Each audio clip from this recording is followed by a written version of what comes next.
नमस्कार। इन खबर में आपका स्वागत है। हिंदू मान्यता में पितृपक्ष का विशेष महत्व है और अब उसके शुरू होने में 15 दिन से भी कम समय बचे हैं।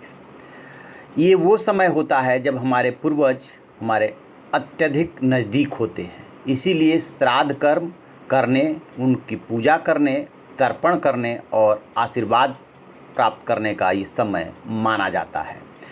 हिंदू धर्म में मृत्यु के बाद श्राद्ध करना इसलिए भी जरूरी है कि अपने पूर्वजों का विधि पूर्वक जो श्राद्ध और तर्पण नहीं करता है तो उससे इस लोक से मुक्ति नहीं मिलती है। और कहते ये हैं कि वो भूत प्रेत के रूप में इस संसार में ही भटकते रहते हैं, इसलिए पितरों की मुक्ति के लिए श्राद्ध पक्ष किया जाता है। अब ये कब से इस साल शुरू हो रहा है, इसके बारे में सबसे पहले जानते हैं। इस साल ये 1 सितंबर 2000 से शुरू हो रहा है और 17 सितंबर 2020 को ये ख़त्म होगा। फिर इसके कैसे श्राद्ध करें, इसकी विधि क्या है। तो श्राद्ध कर्म के दिन साधक को सुबह जल्दी उठकर स्नान कर बिना सिले वस्त्र धारण करना चाहिए। श्राद्ध में तिल, चावल और जौ को विशेष रूप से सम्मिलित करें। इसके बाद अपने पितरों का पसंदीदा भोजन बनवाएं और तिल उन्हें अर्पित करें। तिल अर्पित करने के बाद पितरों के भोजन की पिंडी बना करके उन्हें अर्पित करें। इसके बाद अपने भांजे और ब्राह्मण को भोजन कराकर उन्हें वस्त्र और दक्षिणा दें। भांजा यदि उपलब्ध न हो तो फिर ब्राह्मण को कराएं। श्राद्ध के अंत में कौओं को भोजन अवश्य कराएं, क्योंकि पितृपक्ष में कौओं को पितरों का रूप माना जाता है। अब इसके विशेष महत्व पे आते हैं कि आखिरकार क्यों गया में या और जगहों पे कुछ खास जगहें हैं जहाँ पे जा कर के तर्पण किया जाता है और पितृपक्ष क्यों मनाया जाता है। तब ब्रह्म वैवर्त पुराण के अनुसार देवताओं को प्रसन्न करने से पहले अपने पितरों का प्रसन्न करना जरूरी माना गया है।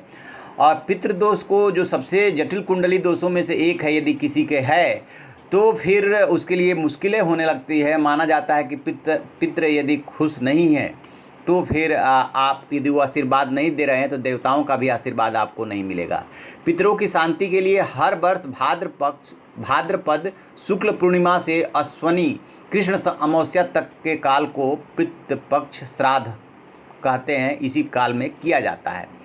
इस दौरान कुछ समय के लिए ये मान्यता है कि यमराज पितरों को आज़ाद कर देते हैं ताकि वह अपने परिजनों से श्राद्ध ग्रहण कर सके। माना जाता है कि जिस घर के पितर अपने परिवार के लोग से खुश रहते हैं उस घर के लोगों को देवी देवताओं का भी आशीर्वाद प्राप्त होते हैं।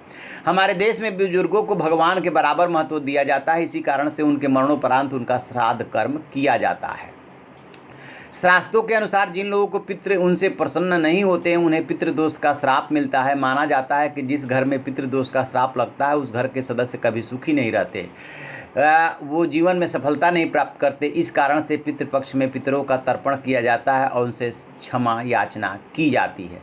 कुल मिला करके बात सिर्फ इतनी है कि आपके जो पितृपक्ष यानी कि जो बुजुर्ग आपके घर के गुजर गए हैं, माता पिता, दादा परदादा, उनके लिए आप ये करते हैं। और जो भी आप तर्पण करते हैं, जो पूजा करते हैं, उनके लिए करते हैं कि इसका जो है पुण्य उनकी आत्मा तक पहुँचे, वो आत्मा खुश रहे और हमें आशीर्वाद प्राप्त करे।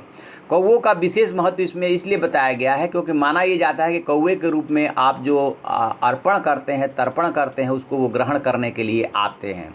गया जैसी कुछ जो जगहें हैं उनका विशेष महत्व तर्पण के लिए इसलिए माना गया है क्योंकि माना ये जाता है कि उसकी भौगोलिक स्थिति और लोकेशन कुछ ऐसा है कि इस पीरियड में जो पितृपक्ष होता है वो पितृलोक से बहुत ज़्यादा नज़दीक हो जाता है, इसीलिए गया का विशेष महत्व है।